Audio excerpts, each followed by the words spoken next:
અને હવે વોર રૂમમાં વિગતવાર સમાચારની વાત કરીએ તો રાજ્યમાં જ્વેલર્સને આઈટી વિભાગે નોટિસ આપી છે। સંખ્યાબંધ વેપારીઓને આઈટી વિભાગ દ્વારા નોટિસ આપવામાં આવી। છેલ્લા 2 વર્ષમાં સોનાના ખરીદ વેચાણની વિગત માંગવામાં આવી।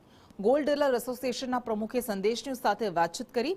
ભાયાભાઈ સહોલિયાએ સંદેશ ન્યૂઝ સાથે વાતચીત કરી અને તેમણે કહ્યું કે સરકાર સોનાના સ્ટોક વિશે જાણવા માંગે છે, સોનાના વેચાણ વિશે સરકાર જાણવા માંગે છે। સોનાના ઉપયોગ વિશે જાણવા માટે ઇન્કમટેક્સ વિભાગ દ્વારા સોની વેપારીઓને નોટિસ આપવામાં આવી છે। રાજકોટના સંખ્યાબંધ વેપારીઓને આ નોટિસ ઇસ્યુ કરાઈ છે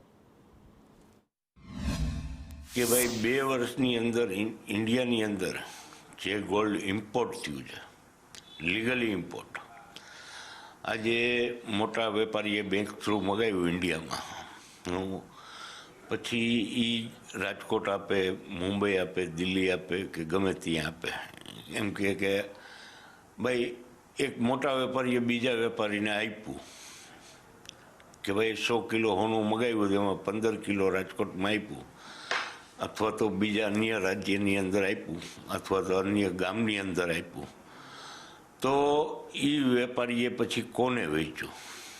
પહેલાં B2B, પછી B2C, એટલે ડાયરેક્ટ કસ્ટમર જેને જે વસ્તુ લીધી છે, કે આજે 10 કિલો, 5 કિલો કે 15 કિલો જેને સોનું ખરીદ્યું કર્યું છે, એ સોનું એની આગળ છે કે નહીં? છે તો એને રાખ્યું છે, તો એનો સ્ટોક બતાવવો પડશે કે મારી આગળ આ સોનું જે તમે મારી આગળ માગ્યું છે કે મેં 2 કિલો સોનું આજે વર્ષ દિવસ પહેલાં લીધું હતું, એ આજે હું તમને બતાવી શકું એમ છું અને બતાવવી પડે, અથવા નથી તો તમે એ નોટોનો ઉપયોગ કેવી રીતે કર્યો? ગ્રે માર્કેટમાં વેચ્યો અથવા તો લીગલી વેચ્યો? અને લીગલી વેચ્યા પછી તમે એમાંથી શું ખરીદી કરી?